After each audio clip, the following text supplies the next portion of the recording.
So hello guys, welcome back new another video.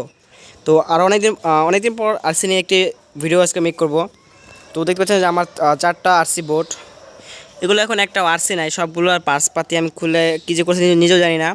তো আজকে এগুলো সবটি থেকে জাস্ট ওই যে সবুজ কালার যেটা আছে ওইটাকে আমরা আজকে রান করার চেষ্টা করব। তো পার্টস পাতি খুলে ওইটার ভিতরে লাগাবো, বুঝতে পারছেন? এই যে তো এখন আমরা এগুলোতে আমাদের যেখানে আমরা কাজ করবো সেখানে নিয়ে যেতেছি।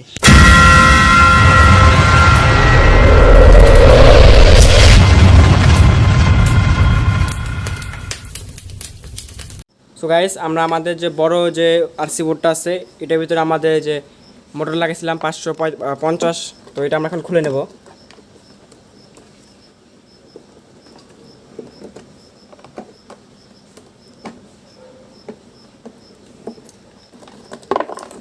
আমাদের মোটর খুলে নেওয়া শেষ। আর আমাদের কাছে যে এখানে আরসি বোর্ড, এটা কিছুদিন আগে বিএলডিসি মোটর মেক করছিলাম। এটার পিছন থেকে আমরা আমাদের যে রাডারটা খুলে নেব।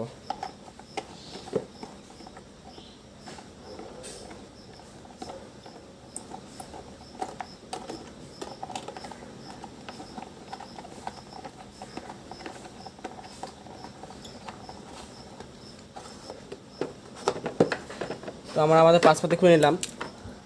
সো এটা হলো আমাদের যে প্রপেলারটা, আগের প্রপেলারটা ভেঙে গেছে, তো আমরা নতুন প্রপেলার লাগাবো এটা।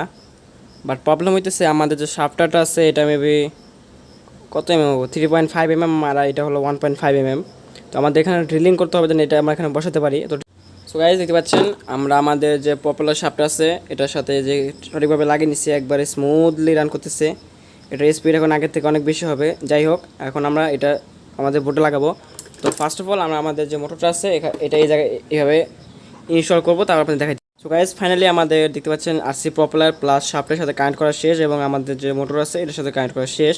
এটা খুবই স্মুথলি রান করতেছে, কোনো ভাইব্রেট হওয়ার কোনো আশঙ্কা নেই, বাট হালকা হইতে পারে, বাট পানির মধ্যে গেলে কোনো প্রবলেম হবে না। যাই হোক, যে আমাদের এখানে কুলিং পাইপ আছে আমরা জাস্ট অ্যাটাচ করবো। এখন আমরা এটার সাথে আমাদের যে রাডারটা আছে এই রাডারটা আমরা ইনস্টল করবো।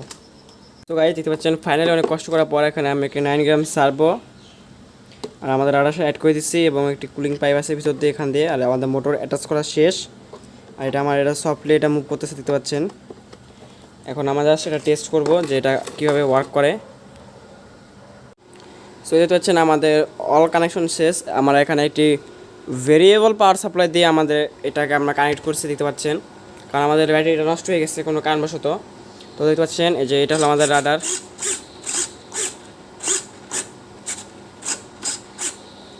আর এটা হলো আমাদের থ্রটল।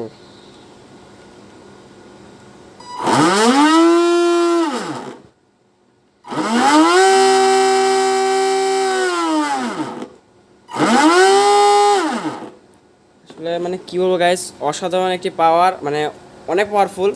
আপনারা দেখতে পাবেন কারেন্টলি সে লোড টানবে প্রায় 4 এম্পিয়ার কাছাকাছি। 3.59 এম্পিয়ার টানতেছে 12 ভোল্টে। তো ভাবতে পারছেন কত পাওয়ারফুল এটা। তো এটা আমরা আজকে বা কালকের ভিতরে এটা টেস্ট ভিডিও পেয়ে যাবেন।